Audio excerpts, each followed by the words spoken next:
پھر جب سب کو اٹھا دیا گیا تو ایک زمین ہوگی. اب وہ زمین کہاں ہوگی وہ اللہ بہتر جانتا ہے کس جگہ، کیونکہ یہ زمین ہے ہی نہیں، یہ آسمان ہے ہی نہیں، تو پھر اس وقت بنے گا کیا یہ اللہ ہی بہتر جانے.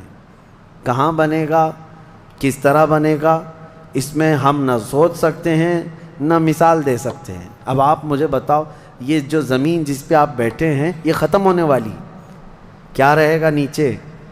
آسمان جو دکھ رہا ہے یہ بھی ختم ہونے والا ہے، پھر کیا رہے گا اوپر ہمیں نہیں معلوم. لیکن اللہ کریم ایک زمین بنائے گا جس کے متعلق کہا گیا وہ تانبے اور پیتل سے بنی ہوئی ہوگی، یہ مٹی والی زمین نہیں. اور پھر اس کے بعد سورج کو پھر دوبارہ زندہ کیا جائے گا اور سورج کو سب کے سروں پر لا کر کھڑا کر دیا جائے گا. اب وہ زمین اور جس میں سارے انسانوں کو جمع کر دیا گیا ہے، آپ اندازہ کریں وہ زمین میں نہ کوئی عمارت ہوگی نہ درخت ہوگا، وہ بالکل فلیٹ زمین ہے، صرف میدان ہی میدان ہے. ایسا نہیں ہے کہ یہاں پر کوئی میدان اور تھوڑی دور کے بعد کوئی عمارت دکھے گی یا کوئی درخت دکھے گا یا کوئی پہاڑ، نہیں، کچھ نہیں، صرف سیدھی زمین. اسی لیے کہ وہاں تم 500 سال بھی اس میدان میں بھاگتے رہو گے تو سائے کے لیے ایک پتا بھی نہیں ملے گا، ایک پتا بھی نہیں، کہاں سایہ حاصل کر سکو. لیکن کچھ خوش نصیبوں کے لیے اللہ نے فرمایا کہ عرش کا سایہ انہیں اللہ عطا فرمائے گا. وہ کون لوگ ہیں؟ ان میں کئی لوگ ہیں، جس میں سے ایک ہی میں بتاتا ہوں. رجل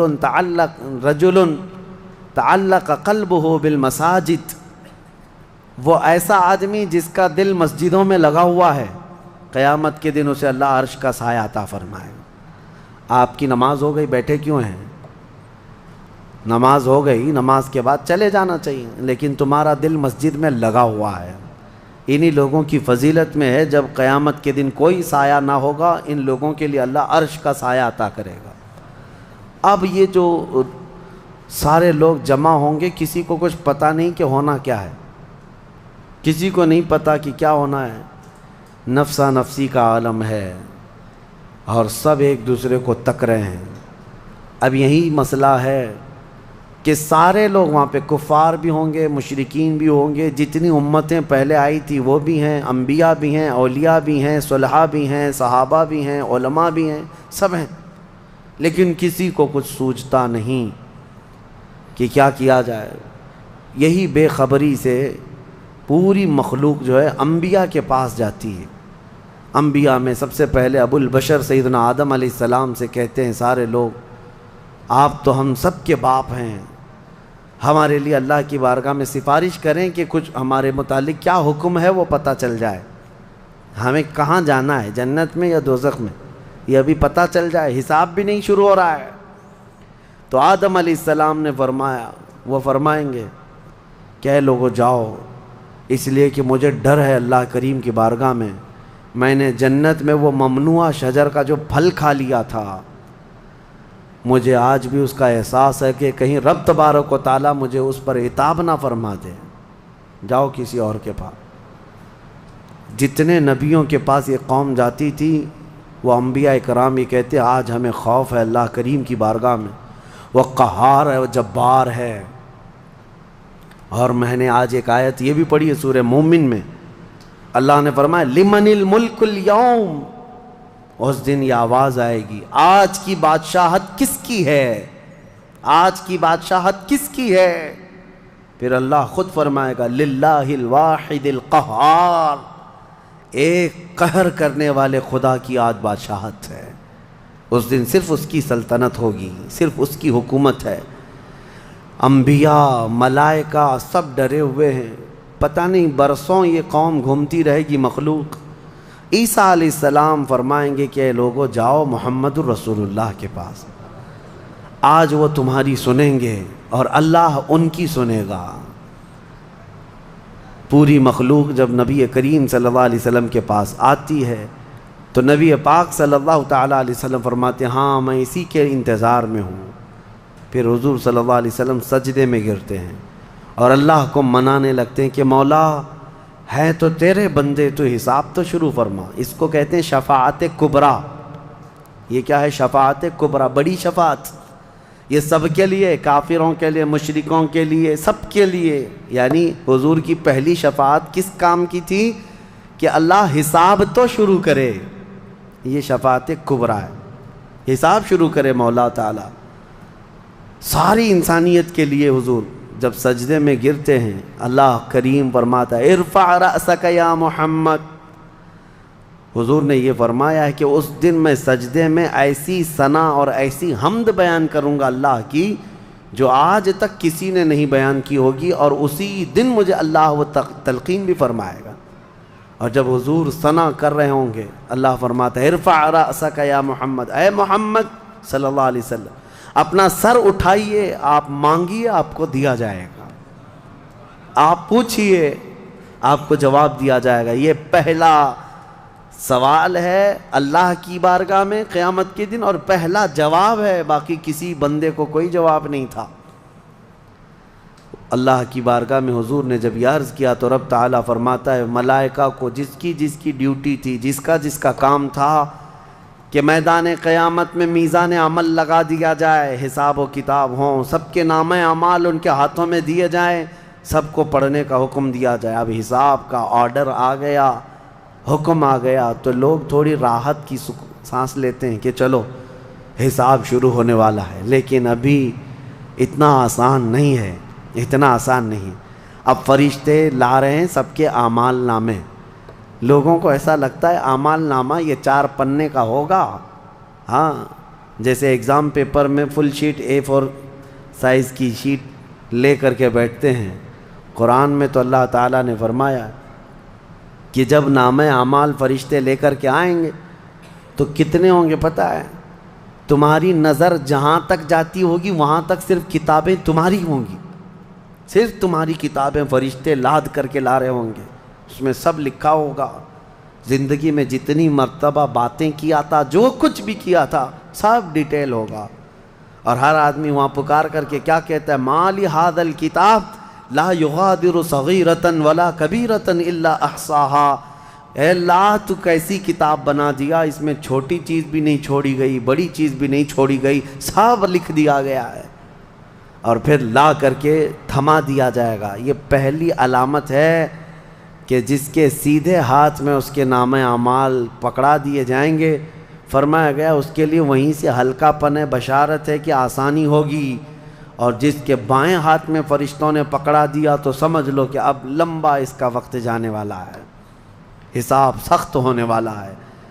یہ تو صرف پڑھ کے سنانا ہے، اور اس کے بعد پھر پکڑ ہوگی کسی کام پر، یہ تو نے کیوں کیا تھا اس کی وجہ بتا، یہ تو نے کیوں کھایا تھا اس کی وجہ بتا، اس کے ساتھ ایسا کیوں کیا تھا اس کا سبب بتا۔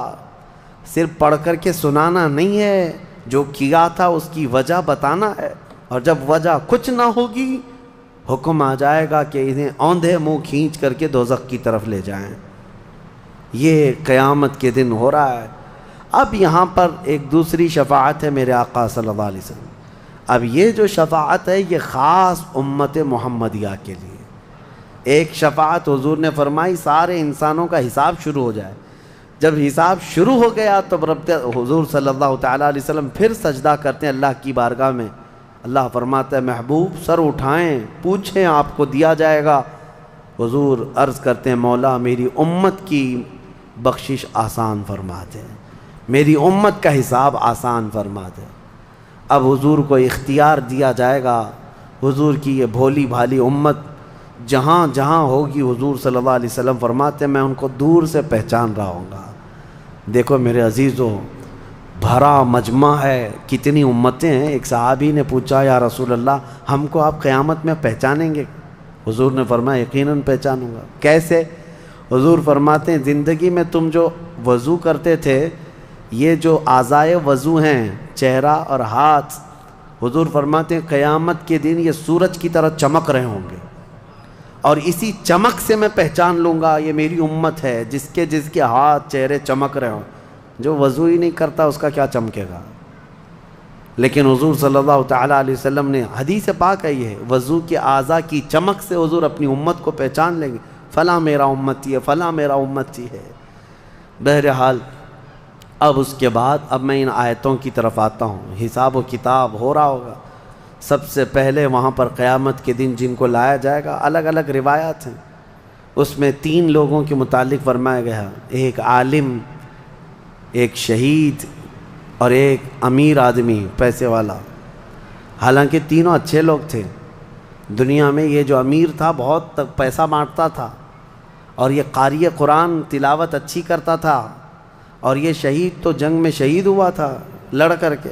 تینوں کا حساب ہو رہا ہوگا. سب سے پہلے رب تبارک و تعالیٰ اس قاری قرآن کو بلائے گا، بتا تو قرآن کیوں پڑھتا تھا؟ وہ کہے گا میں نے تجھے اچھی آواز دی تھی، تو نے اس آواز کا کیا کیا؟ وہ کہتا ہے میں قرآن پڑھتا تھا بہترین انداز میں. رب تعالیٰ فرماتا ہے تو اس لیے پڑھتا تھا کہ لوگ تیری آواز کی تعریف کریں، کیا آواز ہے، اور لوگوں نے تعریف کر دیا. دنیا میں تجھے تیرا بدلہ مل گیا، یہاں قیامت میں کچھ نہیں، جاؤ جہنم میں. مالدار آئے گا، اس سے رب تعالیٰ فرمائے میں نے تجھے بہت مال دیا تھا، کیا کیا؟ کہے گا رب تعالیٰ میں نے غریبوں میں تقسیم کیا ہے، بہت خیرات کیا ہے. اللہ کریم فرماتا ہے کہ تو نے تو یہ نیت سے تقسیم کیا تھا نا کہ لوگ تجھے دیالو کہیں، سخی کہیں، تیری مال کی تعریف کریں.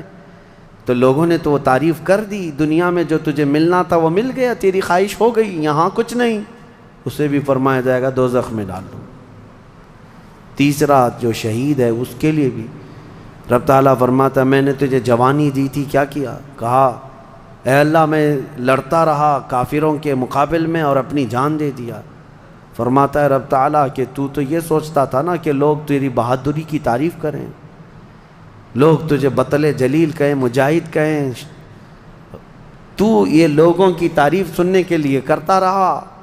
اگر تیری یہی خواہش تھی اور لوگوں نے تیری تعریف دنیا میں بہت کر دی، اب یہاں تیرا کچھ نہیں ہے، اسے بھی دوزخ میں بھیج دیا جائے. یہ ریاکاری ہے. یہ پہلا حساب جن لوگوں کا ہونے والا ہے. یہ 3 لوگوں کے بارے میں حدیث پاک میں ہے. پھر میرے آقا صلی اللہ علیہ وسلم فرماتے ہیں قیامت کے میدان سے اس وقت تک کوئی پیر ہٹا نہیں سکتا جب تک اللہ 5 سوالات نہ کر لے. ان میں سے پہلا سوال یہی ہے کہ اللہ فرمائے گا میں نے تجھے جوانی دی تھی، تو نے کہاں خرچہ کیا؟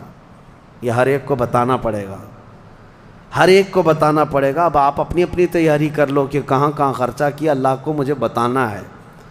آج اگرچہ تم ہماری باتوں کی طرف توجہ نہیں کرو گے، کیئر نہیں کرو گے، لیکن ایک دن وہ آئے گا جب تمہیں اللہ کی بارگاہ میں کھڑے ہو کر اپنی جوانی کا پل پل بتانا ہوگا. وہاں کوئی چارہ نہیں ہوگا. وہی اب آیت کریمہ ہے وَسِيقَ الَّذِينَ كَفَرُوا إِلَى جَهَنَّمَ زُمَرًا حَتَّى إِذَا جَاءُوهَا فُتِحَتْ أَبْوَابُهَا وَقَالَ لَهُمْ خَزَنَتُهَا. کافروں کی جماعت کو فرشتے کھینچتے ہوئے دوزخ کی طرف لائیں گے. دوزخ کیسی ہوگی میں انشاءاللہ العزیز اس کو عرض کروں گا آخری میں، رمضان کے آخر میں، کیونکہ یہ جو عشرہ گزر رہا ہے یہ جہنم سے آزادی کا عشرہ ہے. کاش اللہ ہمارا نام بھی آزاد ہونے والوں میں شامل فرمائے کہ جہنم سے آزاد ہونے والوں میں ہمارا نام شامل ہو گیا تو پھر قسمت ہی قسمت سے. جب لایا جائے گا دوزخ کے کنارے جماعت کی جماعتیں آ رہی ہوں گی. جماعت یہاں پر اللہ نے فرمایا زمرہ یعنی بہت کثیر تعداد میں جماعت کو کھینچ کر کے لایا جائے گا. پھر دوزخ کے دروازے کھول دیے جائیں گے. فتحت ابوابها، دروازے کھول دیے جائیں. وقال لهم خزنتها، اور جو دربان ہے دوزخ کے دروازے پر حضرت مالک، وہ فرشتے ہیں، بڑے سخت قسم کے فرشتے ہیں. وہ ان سے پوچھیں گے، جو جماعت دوزخ میں ڈالے جانے کے لیے لائی جا رہی ہوگی ان کو پہلے پوچھیں گے الم یأتکم رسل منکم یتلون علیکم آیات ربکم وینذرونکم لقاء یومکم ھذا. اے لوگو کیا تمہارے پاس اللہ کا کوئی رسول نہیں آیا تھا؟ کیا تمہیں اللہ کی آیتیں پڑھ کر کے کسی نے نہیں سنایا تھا؟ یا آج کے دن کے بارے میں تمہیں کسی نے ڈرایا نہیں تھا کہ قیامت آنے والی ہے؟ یہ دوزخ کا فرشتہ لوگوں سے پوچھے گا. قرآن میں اللہ فرماتا ہے. تو لوگ کیا کہیں گے؟ قالوا بلا ولکن حقت کلمۃ العذاب. وہ کہیں گے ہاں کیوں نہیں آئے تو تھے لیکن ہم جھٹلا دیے تھے، نبیوں کے پیچھے نہیں چلے، قیامت کے دن پر یقین نہیں رکھے، اور عذاب ہمارے اوپر واجب ہو گیا، ہم جا رہے ہیں۔ قیل ادخلوا ابواب جہنم خالدین فیہا، ان سے کہا جائے گا ادخلوا ابواب جہنم، داخل ہو جاؤ جہنم کے دروازوں میں، خالدین فیہا، ہمیشہ تم رہو گے یہاں پر۔ یہ کافروں کے لیے ایسی آواز آئے گی کہ وہ چیخ مارتے ہوئے دوزخ میں کود رہے ہوں گے۔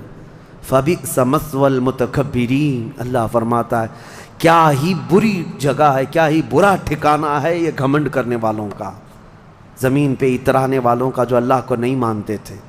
اب سنیے، 1000 سال تک دوزخ میں جلتے کڑتے رہیں گے، پکارتے رہیں گے اے مالک اے مالک اے مالک اے مالک۔ کون؟ جو دربان دوزخ ہے، دربان ہے دوزخ کے دروازے کا، وہ 1000 سال کے بعد سن کر کے پوچھیں گے کیا بات ہے تمہاری، کیا چاہتے ہو؟ کفار و مشرکین کہیں گے کہ ہماری بات کرا دے اللہ سے، ہماری بات کرا دے اللہ سے کہ کچھ ہم پر بھی رحم ہو جائے۔ حضرت مالک کہتے ہیں خدا قہار ہے غضب پر، خدا قہار ہے غضب پر۔ اللہ کریم کی بارگاہ میں بات کرنے کی بڑے بڑے فرشتوں کی ہمت نہیں ہے، کہیں گے ابھی نہیں میں بات کرا پاؤں گا۔ پھر وہ 1000 سال اور عذاب میں جلتے رہیں گے، چیختے رہیں گے۔ دوسرے 1000 سال کے بعد حضرت مالک پوچھیں گے کیا بات ہے؟ جہنمی کہیں گے کہ اے مالک تو ہماری بات کرا دے اللہ سے۔ آپ کی بار حضرت مالک کہتے ہیں میں ہمت کرتا ہوں۔ اللہ قدیر و جبار کی بارگاہ میں عرض کرتے ہیں مولا جتنے بھی دوزخ میں جا چکے وہ تجھے فریاد کر رہے ہیں، وہ تجھ سے بات کرنا چاہتے ہیں۔ اب رب تعالیٰ کی طرف سے جواب آتا ہے حضرت مالک کو، اے مالک ان دوزخیوں سے کہہ دو کہ آج کے بعد رب تبارک و تعالیٰ نہ ان کی طرف نظر فرمائے گا نہ کلام کرے گا۔ لا یکلمہم اللہ یوم القیامت ولا ینظر الیہم، ان کی طرف رب تعالیٰ دیکھنا بھی نہیں چاہتا۔ وہ قدیر و جبار خدا جب دنیا میں ہر دن بلا رہا تھا آجا میرے بندے میرے پاس، آجا میرے بندے میری طرف آجا، ففروا الی اللہ، اللہ کی طرف دوڑ پڑ، نہیں سنتا تھا، ایک دن بھی نہیں سنا، اور جہنم میں جانے کے بعد پکار رہا ہے۔ رب تعالیٰ فرماتا ہے اب اللہ ان کی طرف دیکھنا بھی نہیں چاہتا۔